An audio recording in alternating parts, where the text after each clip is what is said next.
এবার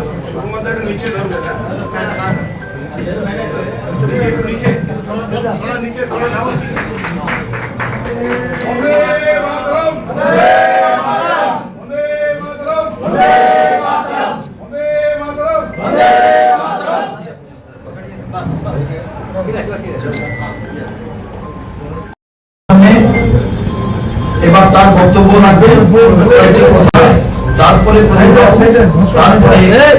আমাদের সাইডে দেন না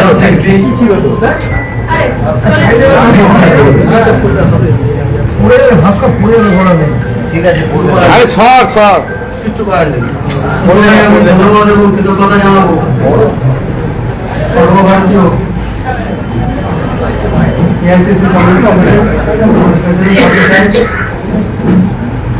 গত 2 মাস ওনার সঙ্গে দেখা করে আমি ইচ্ছা প্রকাশ করেছিলাম।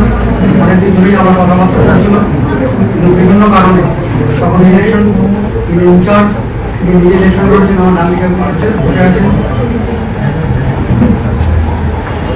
বিভিন্ন কারণের জন্য হয়ে গেল। আর আজকে আমার কংগ্রেস পার্টিতে আমার রাজনীতিতে দ্বিতীয় জন্মদিন। এর আগে আমি জয়েন করেছিলাম এই জায়গাতে, ডক্টর মানুষ ভুলিয়া ছিলেন তখন প্রেসিডেন্ট, ছিলেন সিনিয়র লিডার আমাদের এমপি সাহেব। খুব সম্ভবত 11ই মার্চ 2011। কিছুদিনের জন্য আমি ছিলাম না, এটা বলতে পারেন যারা সরকারি চাকরি করেন বা কর্পোরেটের সঙ্গে যুক্ত আছেন সাবাইটিক্যাল দিন ধরে রাখুন আমি কংগ্রেস সাবাইটিক্যাল দিয়েছিলাম। আমি খুব খুশি এবং কৃতজ্ঞ যে আমাকে পুনরায় কংগ্রেস পার্টিতে যোগদান করার সুযোগ দিয়েছেন। এটা আমাদের স্বাধীনতা সংগ্রামী নাতি হিসেবে, গ্র্যান্ডসন হিসেবে একটা অরাজনৈতিক ভুল কাজ করেছিলাম কংগ্রেস ছেড়ে, তার জন্য আমার চাইছি কংগ্রেস ছেড়ে যাওয়া আমার উচিত হয়নি। আবার আমি ধন্যবাদ কৃতজ্ঞতা জানাচ্ছি আমাদের এখানে উপস্থিত আছেন আমার ডান দিকে আমাদের ইনচার্জ মীর সাহেব, ওনার অনেক ব্যস্ততার মধ্যে উনি এখানে এসছেন।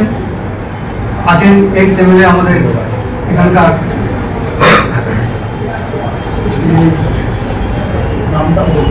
অম্বা দেবী, ডান দিকে বসে আছেন। আছেন এবং উড়িষ্যা থেকে এসছেন ইনচার্জ আসাফ আলী খান সাহেব।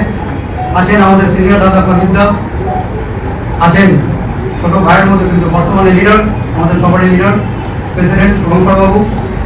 আর যে 3 জনের জন্য আজকে আমার কংগ্রেস আসা সম্ভব হল, ম্যাডাম সোনিয়া গান্ধীজি, রাহুল গান্ধীজি এবং প্রিয়াঙ্কা গান্ধী।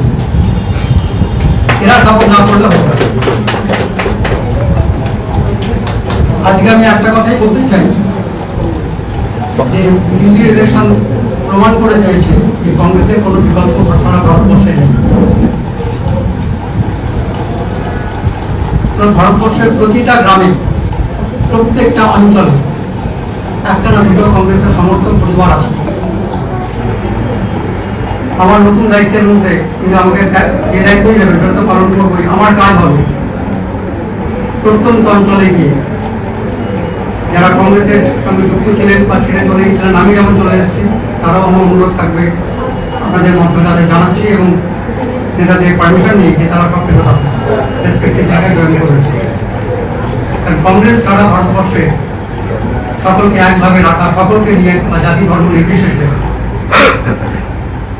আর কোনো দল সেটা করতে পারে না, পারবেও। বারবার সেটা প্রমাণ করে দিল্লির ইলেকশন আবার সেটা প্রমাণ করলো যে কংগ্রেসের সাপোর্ট ছাড়া সাধারণভাবে কেউ আগে বাড়তে পারে না।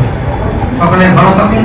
জাতীয় কংগ্রেস জিন্দাবাদ, রাহুল গান্ধীজি জিন্দাবাদ, সোনিয়া গান্ধীজি জিন্দাবাদ, প্রিয়াঙ্কা গান্ধীজি জিন্দাবাদ, খার্গে সাহেব জিন্দাবাদ, আমাদের প্রেসিডেন্ট সাহেব জিন্দাবাদ, শুভঙ্কর